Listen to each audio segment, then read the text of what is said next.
सी के शीर्ष ए से बीसी पर डाला गया लंब जो है, ठीक है, बीसी को बिंदु डी पर इस प्रकार प्रतिच्छेद करता है कि डीबी बराबर 3CD। ठीक है, सिद्ध कीजिए कि 2AB का स्क्वायर बराबर 2AC का स्क्वायर प्लस BC का स्क्वायर है। ये आपको सिद्ध करना है। ठीक है, चलिए देखते कैसे करते हैं इसको हम। सबसे पहले आप लिख लीजिए, दिया है, क्या दिया है इसमें कि एक त्रिभुज ABC है, ABC, और जिसमें आपका जो है, जिसमें कि AD जो है लंब है BC पर, और DB बराबर आपका दिया है कितना, 3CD।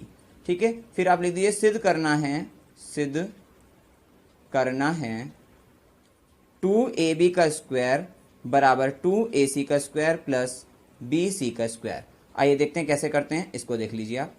चलिए देखिए, सबसे पहले आप इसको जो सिद्ध करना होता है उसको देखिए ध्यान से। अब AB के स्क्वायर की बात हो रही है, तो AB का स्क्वायर क्या आएगा, जब हम ABD में पाइथागोरस प्रमेय लगा देंगे, AB का स्क्वायर आ जाएगा। क्लियर है। AC का स्क्वायर कब आएगा आपका, जब हम ACD में अगर हम पाइथागोरस प्रमेय लगा दें तब आ जाएगा आपका। और उसके बाद जो तीसरी टर्म आ रही है वो आपकी क्या रही है, BC आ रही है। चलिए, BC का स्क्वायर, तो हम सबसे पहले जो है AB के स्क्वायर के हिसाब से, मतलब समकोण त्रिभुज ABD में पाइथागोरस प्रमेय से चलिए लगा लीजिए पाइथागोरस प्रमेय। 90 डिग्री के सामने वाली भुजा कर्ण, मतलब AB का वर्ग जो है बराबर आएगा AD का वर्ग प्लस BD का वर्ग। ठीक है, इतना हो गया आपका। उसके बाद क्या करेंगे, इसको समीकरण क्या कह देंगे, 1 कह देंगे आप। ठीक है, फिर उसके बाद समकोण त्रिभुज, ये वाला दूसरा लगा देते हैं, समकोण त्रिभुज ACD, पता ना किस लिए लगा रहे हैं हम इसको, क्योंकि यहाँ पे AC का वर्ग है। ACD में पाइथागोरस प्रमेय से, चलिए पाइथागोरस प्रमेय 90 डिग्री के सामने वाली भुजा 90 डिग्री की है, तो इसके सामने वाली भुजा कर्ण, मतलब AC का वर्ग बराबर होगा AD का वर्ग, ये AD और प्लस CD का वर्ग। समीकरण नंबर 2। अब आप इसको देखिए फिर से, क्योंकि हमें सिद्ध जो करना है उसी को देखते रहोगे, हमेशा क्वेश्चन सॉल्व हो जाएगा आपका। अब AB का वर्ग इधर है, AC का वर्ग इधर है। ठीक है, तो यहां पर हम क्या करते हैं, अगर देखिए AD का इस वाली क्वेश्चन इसमें देखिए समीकरण में, यहाँ पे भी AD का वर्ग आ रहा है, यहाँ पे भी AD का वर्ग आ रहा है। इसका मतलब अगर मैं AD का वर्ग AB का वर्ग माइनस के BD का वर्ग को AD के वर्ग के बराबर कर दूं, तो ये दोनों के दोनों जो है समीकरण बराबर आ जाएगी। या फिर आप ऐसा कह सकते हो कि समीकरण 1 से क्या होगा, समीकरण 1 से कि ये AB का वर्ग बराबर है AD का वर्ग प्लस BD का वर्ग। तो यहाँ से AB का वर्ग माइनस के BD का वर्ग बराबर हो गया AD का वर्ग। ठीक है, इसी प्रकार से हम समीकरण 2 से कर सकते हैं। क्या होगा, AC का वर्ग बराबर है AD के वर्ग प्लस CD का वर्ग। तो यहाँ से लिख सकते हो आप AC का वर्ग माइनस के CD का वर्ग बराबर AD का वर्ग। क्लियर है इतनी बात, ठीक है ना।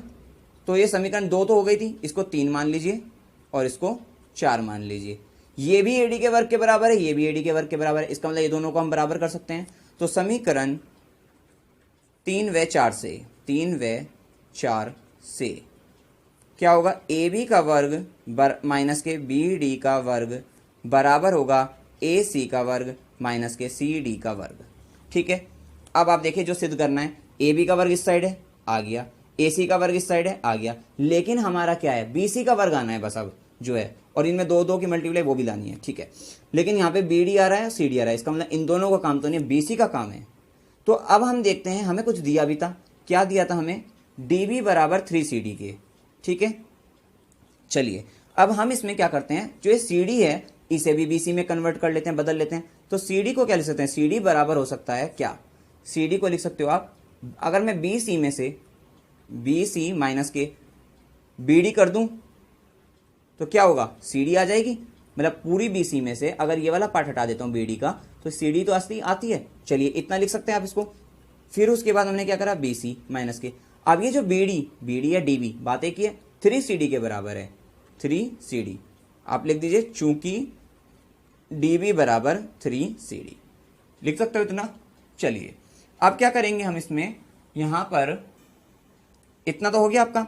अब यहाँ पे CD हो गया ये, अब ये CD यहाँ पे इधर ये 3CD माइनस का इधर आकर प्लस का हो जाएगा, मतलब CD प्लस 3CD बराबर किसके हो जाएगा, BC के। 3 में एक CD जोड़ दोगे तो क्या होगा, 4 CD हो जाएंगी बराबर BC के। इसका मतलब जो CD होगा वो बराबर क्या आ गया, BC बटा 4। क्लियर हो गया। CD को मैंने BC में कन्वर्ट कर लिया, बदल लिया इसको। अब हमें BD को भी बदलना है, तो BD को भी बदलिए, क्योंकि चूंकि BD बराबर है 3CD। चलिए 3 इंटू में CD कितना है, BC बटा 4 है। बदल गए, BD को भी हमने BC के रूप में बदल लिया। बस अब आपको जो है BD और CD के मान रखने पर, BD व CD का मान रखने पर हमने स्टेप बाय स्टेप चल रहे हैं। जैसे जैसे क्वेश्चन में सिद्ध करना था वैसे वैसे हम चले हैं। हमने कुछ भी इसमें अलग से कुछ इस तरह से नहीं करा। ठीक है, अब AB का वर्ग तो आपको आ ही गया था माइनस के। BD हमें नहीं चाहिए, हमें तो BC में चाहिए। तो BC में क्या है, BD 3 गुना BC बटा 4, 3 गुना BC बटे 4, और उसका वर्ग भी है बराबर। AC चाहिए हमें माइनस, CD नहीं चाहिए। तो CD किसकी टर्म में चाहिए, BC की फॉर्म में रूप में। तो BC बटा 4 हो जाएगा, BC बटे 4 और उसका वर्ग। चलिए अब AC का वर्ग है इधर माइनस के, इसको 1 बटा 16 लिखेंगे, मतलब BC का स्क्वायर बटा 16 हो गया। इसको BC का स्क्वायर बटे 4 चौक 16 और ये 3 तिया 9 माइनस ये AB का वर्ग। क्लियर है। अब आप देखिए कि AB का वर्ग बराबर कर देंगे हम AC के वर्ग के, और ये माइनस का जो है BC का स्क्वायर बटे 16। अब ये माइनस का जो था ये इधर ले आएंगे हम, ठीक है ना। तो ये क्या होगा, प्लस का हो जाएगा ना, 9 BC का स्क्वायर बटे 16। अब आप देखिए आधार तो ये मतलब जो एलसीएम आएगा इनका 16 आ जाएगा, ठीक है। और यह 9 है, यहाँ माइनस 1 है, इसका मतलब 8 बटा 16 आ गया, ठीक है। तो AC का स्क्वायर प्लस 8 बटे 16 BC का स्क्वायर, इसको घटाया ही है। कैसे घटाया ये देख लीजिए, 9 बटा 16 था इधर, प्लस का माइनस का क्या है 1 बटा 16, और BC का स्क्वायर तो है ही, उसको छोड़ दीजिए, मतलब वो तो हो जाएगा आपका यहाँ पे। तो 9 में से 1 गए 8, तो 8 बटे 16 आ गया। 8 बटे 16 को 8 दूनी 16 कर दीजिए, ठीक है। अब यहाँ नीचे कितना रह गया, यहाँ 2 रह गया। ये AB का स्क्वायर है, ये भी AB का स्क्वायर है। नीचे कितना है, 2 आया, 1 दूनी तो 2 से AC 2AC स्क्वायर आ गया, प्लस 2 एकम 2 BC का स्क्वायर आ गया। क्लियर हो गया। अब इनकी क्या कर देंगे, क्रॉस मल्टीप्लाई कर देंगे, ठीक है।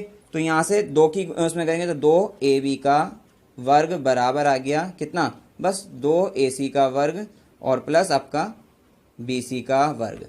क्या आपका यही आंसर है, सिद्ध करना था यही, 2AB का स्क्वायर, ठीक है, बराबर 2AC का स्क्वायर और प्लस BC का स्क्वायर। सिद्ध हो गया, इति सिद्धम। बड़ा सिंपल था। इसमें सबसे पहले हमने ये देखा कि AB का स्क्वायर लाना है, तो AB वाले त्रिभुज में पाइथागोरस प्रमेय लगा दीजिए। AC का लाना है, AC वाले में लगा दीजिए। फिर इतना हमने देखने का, हमने देखा दोनों उसमें समीकरणों में AD कॉमन आ रहा था, AD का वर्ग, तो हमने इसको भी AD के वर्ग के बराबर में लिखा, इसको भी AD के वर्ग के बराबर में लिखा। देख लीजिए 3 और 4 बनी, इससे हमने ये दोनों समीकरण बराबर लिख दी। फिर हमारी जो समीकरण इस वाले रूप में आ गई थी, ठीक है, AB का वर्ग भी आ गया था और AC का, लेकिन यहाँ पे BD और CD आ रहे थे। हमें BD CD तो चाहिए थे, हमें तो BC चाहिए था। तो हमने क्या करते हैं, इन दोनों को यहाँ पे हमने करके दिखाया है आपको, इन दोनों को हमने CD को भी BC के फॉर्म में BC के रूप में बदल